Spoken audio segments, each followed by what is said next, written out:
በቅድሚያ እንደምን አላችሁ ይላል የጎጃም ሰው ያለ ጤፍ እንጀራ ባፉ የማይቀምሰው ኮምስታሬ ይላል የጣሊያን ሰው ያለ ፓስታ ምግብ ባፉ የማይቀምሰው ቺንግቻ ቹንግሃ ይላል የቻይና ሰው ያለ ሩዝ ምግብ ባፉ የማይቀምሰው እንግዲህ ሰላምታዬን በምግብ በመጀመሪያ በቅድሚያ ይቅርታ ጠይቃለሁ ይሄን ያደረኩበት ዋና ምክንያት ብዙ ጊዜ እኛ ሀገር እያንዳንዱ አባባላችን ከምግብ ጋር የተያያዘ ነው ለምሳሌ ልጅቷን መኪና ገጫት ሳይሆን መኪና በላት ነው ምንለው ከዛ ውጪ ውሃ በላው አንጀቴን በላው ደሞዝ ስንት ይበላል ነው ምንለው የስነ ምግባር መፈክሮቻችን ብሉልኝ ጠጡልኝ ስንሳደብ አይነ በላ ወሮ በላ እንዲሁም ደግሞ አንዳንድ ነገሮቻችን ዋንጫ በላ እቁብ በላ ገንዘቡም ተበላ ጅንሱ ጫፉ ተበላ እንደዚህ ነው ምንለው የስነ ምግባር መፈክሮቻችን ሊበሉ ያሰቧትን ጊደር ጅግራናት ይሏታል የበላና የተማረ ወድቆ አይወድቅም ነው ምንለው ትምርት ስንጀምር ራሱ አበበ በሶ በላ ብለን ነው ምንጀምረው ሐዘንና ደስታችንን ምንገልጸው ከምግብ ጋር ነው ለምሳሌ ሰርግ ላይ እየበሉ እየጠጡ ዝም የጋን ወንድም ነው ለቅሶ ላይ እኔ አፈር ልብላ ነው ምንለው ህፃን ልጅን ራሱ ስናስፈራራ በላው ነው ምንለው ቺክ ራሱ ስንጠብስ ጠበስኳት በላዋት ነው ምንለው እንዴ ይሄ ነገር እንዴት ነው በላ ላይ ችግር አለ መሰለኝኛ ሀገር አንድ ሴትዮ የዓለም የእጅ መታጠብ ቀን ተከብሮ በሬዲዮ እየሰሙ ነው የዓለም የእጅ መታጠብ ቀን ዛሬ ተከብሮ አለ ይህንኑ በማስመልከት 2 ሚሊዮን የኢትዮጵያ ህፃናት እጃቸውን ታጠቡ ሲባል ምን ሊበላ እኔም ጊዜያችሁን ሳልበላባችሁ ራሴን አስተዋውቄ ወደ ጨዋታዎች ያመራለሁ ስሜ ደምሴ የምታወቀው በመላሴ ይሆነው አለባበሴ ለ2 ሜትር ጉዳይ ከግር እስከ ራሴ ሁላችሁንም ወዳቸዋለሁ እስክትወጣ ነፍሴ እንግዲህ የስሜ ነገር ከተነሳ ስሜ ሲተረጎም ደምሴ ፍቃዱ ነው በእንግሊዘኛ ያው ዲስሚስ ላይሰንስ ነው ደምሴ ፍቃዱ ይሄንን ምን ያልኩበት ምክንያት ምን ለማለት ፈልጌ ነው ስማችሁን ስትነግሩ በእንግሊዘኛ እየተጠነቀቃችሁ ተናገሩ ለማለት ነው አሁን ባለፈው የኔ ጓደኛ አሸብር መንግስቱ ነው ስሙ የሆነ ፈረንጅ መጥቶ ስም ማን ነው አለ አሸብር መንግስቱ እስቲ ተርጉመን በእንግሊዘኛ ነገርኝ ሲለው ቴሮሪስት ገቨርንመንት አለው ነጩ ቀጥታ ነው ከሀገር የወጣውና እዚህ ስም ላይ ጥንቃቄ አርጉ ለማለት ያህል ነው በቀጥታ ወደ ራሴ ታሪክ ነው የሚሄድላችሁ ወደ ትምርት ሊሄድላችሁ ትምርት ቤት ያው ስማር እንግሊዘኛ ሳላቅ ነው የጨረስኩትኝ አስተማሪያችን እንግሊዝ አስተማሪያችን ራሱ እንግሊዘኛ ብዙም አይደለም አንድ ጊዜ ምን ለማለት ፈለገ የሆነች ልጅ ስትረብሽ እሷን ለማስነሳት ፈልጎ ልጅቷ ረበሸች እሷን ሊያስነሳ ፈልጎ ኤዩ ስታንድ አፕ ሲሏት ካጠገቧ ያለው ወንድ ብድግልና ወደ ጓደኛው እየተቆመ ቲቸር ስታንድ አፕ ያሉት ሚ ኦር ሙ አላቸው አስተማሪው ሴቷን ስለፈለጉ ኖ ሟ አሉ እና ምን ለማለት ፈልጌ ነው በአፍ መፍቻ ቋንቋ መማር አሪፍ ነው ለማለት ነውና በአፍ መፍቻ ቋንቋ ተጀምሮ የትምርት በሬዲዮ ነው መነግራችሁ በአፍ መፍቻ ቋንቋ ትምርት በጉራግኛ ያው አይታችሁ እንደሆነ ተማሪዎች ይድምጽ የማን እንደሆነ ትነግሩኛላችሁ የጅብ ነው መምህር ይሄ በጉራግኛ ሙስጠፋ ዮ ተሳ አጊ ሙስጠፋ ዮ ዝድምጽ ማንቋሩ አጓንቸ ተባረክ አሚን ተሳ አሚን ቶራ አሚን ሙሽሪት ዮ ተሸ አጊ ሙሽሪት ዮ ዝድምጽ ማንቋሩ አፖፖቲ ማስቲካ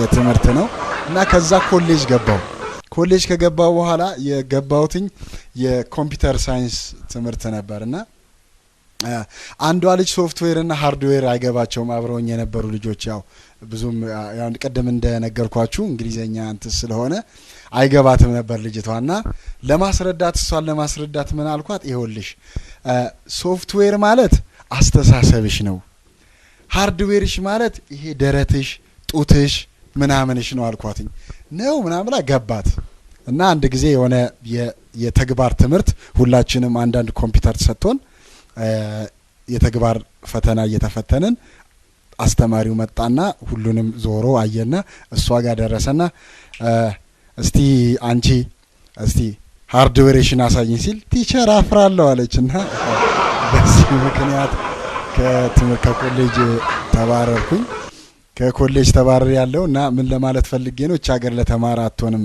ለማለት ፈልጌ ነው ወደ ጨዋታዬ ልግባላችሁ ያው እንግዲህ ብዙ ጊዜ እንደምታውቁት የአሜሪካን ሴቶች ወሲብ ፈጽመው ከጨረሱ በኋላ ቴንኪው ነው የሚሉት የአውሮፓ ሴቶች ከጨረሱ በኋላ አጌን ነው የሚሉት ብዙ የኛ ሀገር ሴቶች ከጨረሱ በኋላ ያው ለማንም እንዳትናገር ነው የሚሉት እና ወንዶች ደግሞ ብዙ ወንዶች የኛ ሀገር ወንዶች ሴትን ሲጠብሱ በአራት አይነት መንገድ ነው ክቦ አጣጥሎ አጨናብሮና ሰራተኛ ቀጥሮ በሚለው በአራቱ ነው ሴትን የሚጠብሱት ክቦ ያው ብዙ ጊዜ እንደዚህ ከከተማ ወጣ ላሉ ሴቶች ነው የሚሆነው ጸጉርሽ ያምራል አፍንጫሽ ያምራል ዳሌሽ ያምራል ባታምርም እሷም ራሱ ታቀዋለች እኮ ተስቃለች እኮ እንደዚህ ስትባል እግርሽ ያምራል ቁርጭምጭሚትሽ ያምራል ይሄ ክቦ የሚባለው ጠበሳ ነው አጣጥሎ ደግሞ ብዙ ጊዜ ለከተማ ሴቶች ነው የሚሆነው ያው ጣል አድርገው እኔ እኮ ካንቺ በላይ ሴት አቃለሁ ብዙ ሴት አቃለሁ ምናምን ነገር ብሎ ነው ይሄ ብዙ ጊዜ የተሳካ ጠበሳ ነው ሌላው አጨናብሮ የሚባለው ነው እሷን ያስቀምጥና ስልክ ደውሎ እንዴ ነው አይሱዞቹ ገቡ እንትኑ ወደብ ደረሰ ምናምን የሚል አይነት ነው ሌላው ጸሐፊ ቀጥሮ የሚባለው ነው ወይ ጸሐፊ ወይ ሰራተኛ ቀጥሮ የሚባለው ቤቱ አስገብቶ ወይ ደግሞ ቢሮ ውስጥ ቀጥሮ ነው አንዱ አሁን ቢሮ ውስጥ ጸሐፊውን እንደዚሁ ቀጥሮ ያው አንዳንድ ነገር ያረጋልና እዛው ቢሮውን ቆለፍ አድርጎ ጠረጴዛ ላይ ጋዜጣ አንጥፎ ያው ከሷ ጋር ግንኙነት ለማድረግ ያው ጀመረ ግንኙነት ጨረሰና ዙሪልኝ አላት ያው በሌላ በኩል ፈልጎ ማለት ነው ዙሪልኝ ሲላት እንዳጋጣሚ ጋዜጣው እዚህ ከኋላ ቂጧ ላይ ተለጥፎ ነበርና ጋዜጣው ምን ይላል ከገጻ እንደ ዞረ ይላል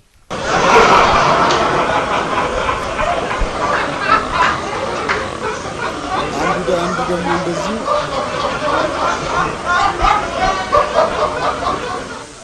አንዱ ደግሞ እንደዚሁ በውስጥ ስልክ ለጸሐፊዋ ይደውልላታልና ሲደውልላት ምንድነው የሚላት ሲፈልግ ነው እንግዲህ ይደውልላትና በውስጥ ስልክ የኔ ቆንጆ ታይፕራይተሩ ዝግጁ ነው ይላታል ያው በቃ ዝግጁ ነሽ ወይ ለማለት ነው ዝግጁ ከሆነች አዎ የኔ ጌታ ብላ ትገባለች ያው ታይፕራይተሩ ይጻፋል እንደዚህ ነው የሚላትና የሆነ ጊዜ ደውሎላት ፈልጎ ማለት ነው በውስጥ ስልክ ደውሎ የኔ ቆንጆ ታይፕራይተሩ ዝግጁ ነው ሲላት ቆይ ሰዎች አሉ እንግዶች አሉ ቢቆይ ትለዋለች አሁንም ትንሽ ቆይቶ እንደገና ይደውልላትና የኔ ቆንጆ አሁንስ ታይፕራይተሩ ዝግጁ ነው ሲላት ቆይ ሰዎች አሉ ቢቆይ ልጨርስ ትለዋለች ከዛ ብዙ ቆይታ ጉዳዩን ከጨረሰች ሰው ጋር አስተናግዳ ከሸኘች በኋላ በር ቆልፋ ደውላ ሄለው የኔ ጌታ ታይፕራይተሩ ዝግጁ ነው ይምጣ ስትለው ታዩ በእጄ ጽፌዋለሁ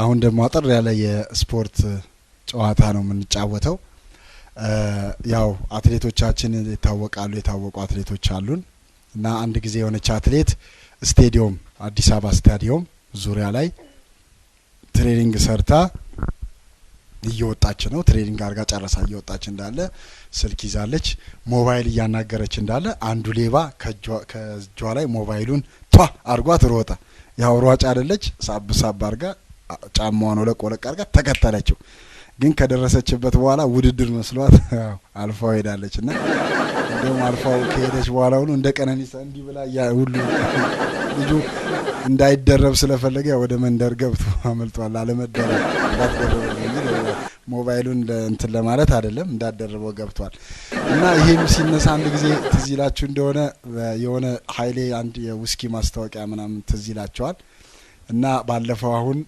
አንዲት የአሜሪካ የቱጃር ልጅ ዴቪድ ቤካም $1 ሚሊዮን ልክፈለውና ከንፈሬን ይሳመኝ ከንፈሬን ከሳመኝ $1 ሚሊዮን ለዴቪድ ቤካም ሰጠዋለሁ ስትል ዴቪድ ቤካም አይ አልፈልግም አለ በቃ እሺ ሌላ ምናምን ሲሏት እሺ በቃ ኃይሌ ገብረስላሴ ተባለ እሺ ብላም ተመቶ ተጠየቀ ኃይሌ እንደዚህ ሲባል ወይ እንግዲህ ተጠንቀቃ እስከሳመችን ድረስ ችግር የለም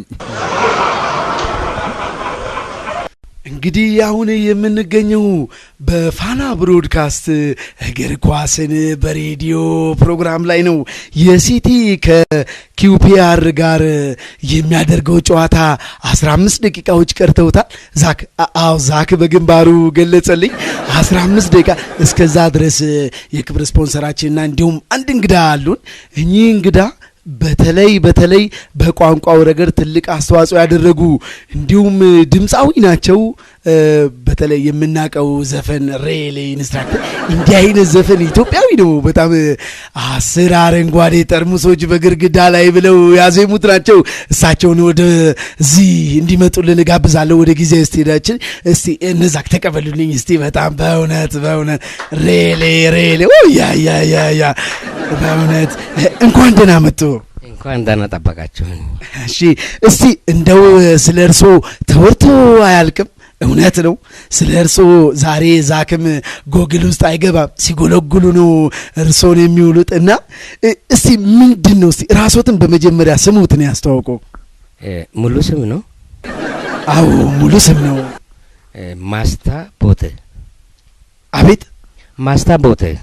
እሺ አቶ መስታ ምንድነው እስቲ ከሌላው ነገር ለየት ያደረግ? ቅድም በቋንቋው እስቲ የትምህርት ደረጃዎትን እስቲ ግለጹልኝ። እንግዲህ ትምህርት ደረጃ ላይ አዲስ አበባ ዩኒቨርሲቲ ውስጥ ነው የአማርኛ መምህር ነው። የአማርኛ መምህር? አዎ። እና በዛ ላይ እኔም ጎንደሬ ነኝ። ጎንደሬ ነው? ሬሌ ዛክ በጣም የሚገርም ነው። ግን አፎትን ያዝ ያደርጎታል። ምንድነው ይሄ? እሱ ልጅነቴ ላይ ማር ባልቼ ነው። ማር በልተው? አዎ ማር ባልቼ ነው። እሺ ስንት ዲግሪ ያለው? ብዙ የትምህርት ነገር አይገለጽም ይባላል፣ እሳቸው አይነካም። እስቲ ምንድነው የትምህርት ደረጃዎት በደንብ እንደው ለአድማጮች? እንግዲህ አዲስ አበባ ዩኒቨርሲቲ ውስጥ ዲግሪን የሰራሁት በአማርኛ ቋንቋ ነው። የመጀመሪያ ዲግሪዎትን? የመጀመሪያ ዲግሪን በአማርኛ ቋንቋ ነው። ሁለተኛውን ግን ያው በአማርኛ ቋንቋ ነው ማስተምረው ማለት ነው። ሶስተኛውን ግን ማስተርሴን ለመውሰድ የምፈልገው በአማርኛ ነው። በጣም በእውነት ሬሌ በእውነት በጣም ነው የምናመሰግነው ዛክ። እንዲህ አይነት ምሁር የትም ሀገር የለም። ባለትዳር ኖት? የስንት ልጆች አባት ኖት? ባለትዳር ነኝ። ያው ከባለቤቴ ጋር አብረን ነው የምናድረው። አብረው ነው የሚያድረው? ሬሌ ደስ ይላል በእውነት። ያው ከባለቤቴ ጋር አብረን ነው የምናድረው። ስንት ልጅ አሉት? 5 ልጅ አውጥቼባታለሁ። 5? እውነት ደስ ይላል። እንደው ይሄ ሙሉ የኢትዮጵያ ሕዝብ እያዳመጠ ያለ ነገር ነው። እስቲ በርሶ የወጣ ከልጆቹ በርሶ የወጣ አለ? አይ ባኔ እንኳን ይወጣል የለም።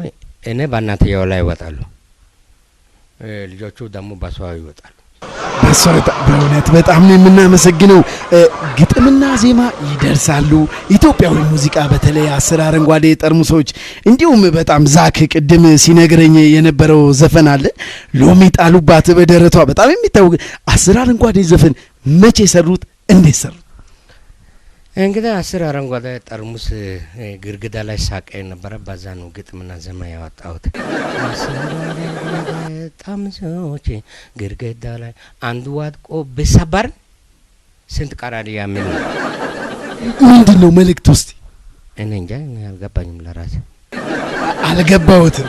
አዎ ግን የማጣልኝን ትንሽ አስቀመጥኩ። በጣም የሚገርም ነው። ሎሚ ጣሉባት እስኪ በደረቷ አንዴ እንደው ዛክም በግንባሩ እየገለጸ ነው። እስቲ ድምጻቸውን አንቆርቁሩት እያለ ነው። እሺ እንግዲህ ከእንትን ላይ ስለተነሳው ይህንን እንኳን የምጠይቀኝ አልመሰለኝም። ሎሚ ጣሉባት በደረቷ ያደሃ ልጅ ነው ማሰራቷ። በእውነት በጣም ሬሌ በእውነት ደጃት ነው የእንጨትና የቢሮ ስራ የክብር ስፖንሰራችን ነው። እሺ ወደ ጥያቄያችን ተመልሰናል።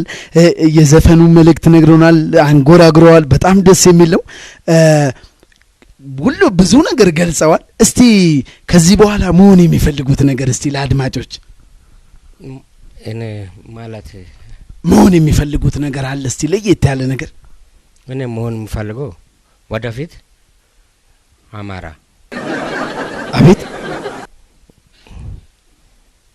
አማራ መሆን ፈልጋል። በጣም ነው ደስ የሚለው። ምኞቶትን ከግብ ያድርሱ እንላለን። አብዛኛው አማርኛ አስተማሪዎት ነው። እንደውም ኤስኤምኤስ ላይ ዛክ ምልክት እየሰጠኝ ነው። ብዙ የዩኒቨርሲቲ ተማሪዎች ኤስኤምኤስ ላይ መልእክት እየላኩ ነው። እስቲ ለነሱ የሚያስተላልፉት መልእክት ካለ? እኔ እምለው ማስተላልፈው ነገር ይሄ ማፍቻ ቋንቋ ማፍቻ ስንል ይሄ የፌፍስ መክፈቻ ወይም ማፍቻ አይደለም ማፍቻ ቋንቋችሁን በደንብ ለኔክስት ዊክ ጄኔሬተር ትውልድ አጣጥመውና አጣጥሎ ወደፊት እንዲማሩ እና ወደ ጎንም እንዲንሸራተቱ ፈልጋሉ ይሄን ማስተላለፍ ግጥምም ደራሲም ነው ግጥም እንደሚሰሩም ቅድም ተገልጿል አንድ ግጥም እንደው ለአድማጮቻችን ሰዓትም ስለሌለ ኳሱ ሊጀምር ስለሆነ እሺ በድንጋይ ላይ ድንጋይ በዛ ላይ ያሳብጀው አንቺ አይደለሽም ወይ አላመቱ ጫኔ በጣም ሬሊ እንዲህ አይነት ግጥም ሁላችንም በየቤታችን ካለ ማቃጠል ነው ያለብን በእውነት በጣም በረታታ ነው እስቲ እንደው ከሚወዷቸው ኢትዮጵያዊ አባባሎች እስቲ ለአድማጮች እስቲ ከሚወዷቸው ወርቅና ሰም ያላቸው ምሳሌዎች ዘይቤዎች እስቲ የተወሰነው ያቆጡን አወርዳለሁ ብላ በብታ ታየ ሰምና ወርቅ አለው የለው ምንድነው ይሄው ምን ለመግለጽ ተፈልጎ ነው በብታን በጣም ነው ሬሊ በእውነት ደስ ይላል የዶድራንት ማስታወቂያ ነው በጣም እሺ እንደው የመጨረሻ ጥያቄ ነው የምጠይቆት የኛ ሀገር አብዛኛው የተማረ ሰው ይመለጣል ይባላል እርሶ አልተመለጡምና ምንድነው ይሄን አባባል እስቲ የተማረን የሚመለጠው የሚባለው ነገር እስቲ ይሄን አባባል እንዴት ያዩታል ይሄ እንኳን ያተሳሳተ አመለካከት ነው የሚመለጠው የተማረራ እንጂ የተማረ አይደለም የተማረራ ነው እንጂ በጣም ነው የምናመሰግነው ምክንያቱም የተማረራ ሁሉ ጊዜ እንደዚህ ለብድር ሲል እንደ ድማት ጸጉር ብን እያለ ያልቃል ተማረ ሳይሆን የተማረራ እውነት ነው ሬሊ እኔም ጀምሮኛል ትንሽ በጣም ነው የሚገርም የመጨረሻ የሚሆነው በዘፈኑ ነው የምንዘጋው ሎሚ ጣልቧት የግድ ነው አድማጮቻ የሲቲም ጨዋታ ሊጀምር ነው እስቲ ይጀምሩ እኔም እከተላለሁ እነዛ በጣታቸው ያጨበጭባሉ እሺ እንግዲህ እሱ ሳይሆን ስለ አባይም ቢሆን ጥሩ ነው ስለኛ ሙሽራም ቢሆን ጥሩ ነው የኛ ሙሽራ ናሾይ አንቺ ልጅ ደህና ናሾይ ላካ እኛ ያሳዳን በማር በወተት እንዳታስለምድ የሽሮ ፍትፍት ባስገበር ያምል በጣም ነው ሬሊ የማመሰግነው ዝግጅታችን ይቀጥላል አብራችሁን ነው አንድ የሆነ ሀገር ንግስቲቱ ገብሬ የሚባል አሽከር በጣም ተወዳለች እዛው ቤተ መንግስት ውስጥ ያለ ገብሬ የሚባል አሽከርና በጣም ተፈልገዋለች ያው ሰውነቱ ፈርጠም ያለ ነው ምናምንና በጣም ተፈልገዋለች ንግስቲቱ አንድ ቀን ንጉሱ እንዳጋጣሚ ለስራ ጉዳይ ወደ ሌላ ሩቅ ሀገር ሲሄዱ ገብሬና ብላ ተጠራውና ገብስን ወቀጥለዋለች ገብስ ወቅጠን የደከመው ሰው ያው ያ ነገር ይደረጋል ትለዋለች እሺ ይላል ይስማማል ወዲያው ወቀጡና ንግስቲቱ እፎይ ስትል ያው ደክሟት የለ ገብሬ ይወሰደ አሁንም ተወቅጥና እፎይ ስትል ገብሬ ለካ ጩጬው ልጅ ያል የንጉሱና የንግስቲቱ ልጅ እያየ ነበር ከዛ ማታ ንጉሱ ከሩቅ ሀገር መጥቶ ደክሟቸው ልክ ሳሎን ቤት ገብተው ሶፋ ላይ ቁጭ ብለው እፎይ ሲሉ ልጅየው አባዬ ገብሬን ልጥራው እንግዲህ ይሄው ነገር ከተነሳ አንድ ጊዜ ደግሞ አንዱ አውሮፕላን ጠለፈ ያው አውሮፕላን ጠለፈ በመሳሪያ ነው ህዝቡ ተደናገጠ አውሮፕላን ውስጥ ያለው ከዛ ምን አለ እኔ አልቃይዳ አይደለሁም እኔ አልሸባብ አይደለሁም ምንም አይነት የፖለቲካ ጉዳይ የለኝም እኔ ዋናው መፈልገው ነገር እዚህ አውሮፕላን ውስጥ ያሉትን ሴቶችን በጠቅላላ ሴክስ ማድረግ ነው ይላል ነው ሴክስ ማድረግ ነው አላል በቃ መሳሪያ ነው ሁላችሁም ተሰለፉ ሴቶች ሁላችሁም ሲል የሆነች ልጅ ቆንጂዬ ልጅ ናት ብድግትልና የኔ ጌታ በእናት ይሄው በቃ እዚህ ጋር እናቶቻችን አሉ ትልቅ በቃ አክስቶቻችን አሉ በጣም አያቶቻችን አሉና በቃ እነሱን ተዋቸውና ይሄውና በቃ ይሄውንካ እኔን እንደፈለክ አርገኝ ምናምን ስትል ሴትየዋ ከኋላ ፎቃቃ ምን ያንፏቀቅሻል ሁላችንንም አይደል ያለው ልጆች ናቸውና የቦሌና የጎለሌ ልጆች እንደዚህ እየተጫወቱ ነውና ያው ልጅ አብዛኛው እኛ ሀገር በራቁት ነው ግማሽ ሴሜስተር ራቁት እና እንደዚህ እየተጫወቱ ይተያያሉ ያው እንትናቸውን ሲተያዩ አቡቹሩ የሚባል ልጅ አለ የሀብታሙ ልጅ ቤቢ አቡቹሩን ይጠራው ምንድነው ያንተ ትልቅ ነው የኔ ግን ትንሽ ናት ምንድነው አንተ ምንድነው አበላሌ ነው ይላል አቡቹሩ አበላሌ ነው ምንድነው የምትበላው ቆሎ ነው ሲበር ይሄዳል እናቱ ጋር ማሚዬ በእናትሽ አቡቹሩ ይዳ ልጅ እንኳን እንደዚህ ትልቅ የሆነው ስለው እኮ በእናትሽ ምንድነው ሚስጥሩ ነገር አረ በጣም ይገርምሻል ምንድነው ሚስጥሩ ቃ ትልቅ የሆነ ስለው ቆሎ ነው የምበላው አለኛ ቆሎ ነው እንደዚህ ትልቅ ያደርገለታው 100 ብር ታወጣና በል 10 ብር ላንተ የ90 ብር ለአባት ይዘና ያው እንግዲህ በአሁን ሰዓት ያው መንግስታችን ደግ ነውና በየቤቱ ነው በየቀበሌው ነው ዘይት የሚመጣውና ሰው ተሰልፎ ዘይት ይሰጣዋል እዛው ለነጋዴ ይሸጣል አሁን የሚያወጣ ለነጋዴ ይሸጣል የቀበሌው አስተዳደር ዘዴ ያመጣና ለምን እንደዚህ እናደርግምልና እንዳይሸጥ ክዳኑን እየበሳ መስጠት ይጀምራል ሰጥ የቤት ሰራተኞች እኛ ክዳኑ እንዳይበሳ ካሰሪዎቻችን ጋር እየተቀያየምን ነው እንዴ በዛ ላይ ፎርጂ ዘይት አመጣችሁ ይያል ነው ስለዚህ ክዳኑ ወበሳት የለበትም ይላሉ አይ በቃ እሺና ሌላ ዘዴ ይዘይድና የቀበሌ መታወቂያችሁን አንጡ እና የቀበሌ መታወቂያችሁ ይበሳል ሲል አሮጊቷ ከኋላ ወረፋ ይዘው እንቁድ እኮ ነውና በዘይት መታወቂያ የበሳችሁ በቂቤማ ጆሮአችንን የምትበሱታ አንዴ ያው አሁን ቴዲ ያወጣው ዘፈን ጥቁር ሰው በሱ ነው ተዘ የሚለኝና እዚህ ጊዮርጊስ አካባቢ የጊዮርጊስ ፍለፊት የሚኒሊክ ሐውልት አለና 96 97 መሰለኝ ባለሳሳት አንድ ከንቲባ አዲስ አበባ ይመረጥና አዲስ አበባ ያረጋታ ከዛ የመዘጋጃ ሰራተኞች እንዳለ ይሰበሰቡና በቃ የሚኒሊክ ሐውልት በጣም ረጅም ጊዜ ነው ስለዚህ ፈረሱ ላይ መቀመጥ ያለበት ይሄ ከንቲባ ነው ይላሉ እና ለመሪያችን ጋር ደብዳቤ ይገባል መሪያችን መግለጫ ይሰጣሉ